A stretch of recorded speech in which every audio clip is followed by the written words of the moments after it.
अच्छा ये क्या है? ये आपको बहुत पसंद है, ये क्या है? इसके छिलके खाती हो ना? हाँ। ये क्या है? ये भी आपको पसंद है? ये क्या है? ये बादाम। और ये भी आपको पसंद है? ये क्या है? हम्म अखरोट। तस्वीर गौर से देखो ना। ये क्या है? ये नहीं आपने खाया अभी तक। पिस्ता। ये इसको कहते हैं पिस्ता। ये भी नहीं आपने खाया चिलगोजा। और ये तो आपको मैंने कहा खाओ खाओ, आपको पसंद ही नहीं आता। ये किशमिश है, मेरे पास है अभी भी, खानी है? नहीं नहीं। दिखाओ। दिखाओ। वो मेरी जैकेट में पड़ी हुई है, खानी है तो मैं ले आती हूँ। खाओगी? खाओगी? खाओगी? पक्की बात? प्रॉमिस? प्रॉमिस करो खाओगी?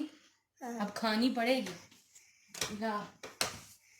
ला ये है, मैंने बोला था ना मैं लाऊंगी तो खानी पड़ेगी। खाओ। ये बहुत मजे की होती है। खाओ खाओ खाओ खाओ किशमिश, खाओ खाओ रेजिन। खाओ, काटे करके खाओ ना।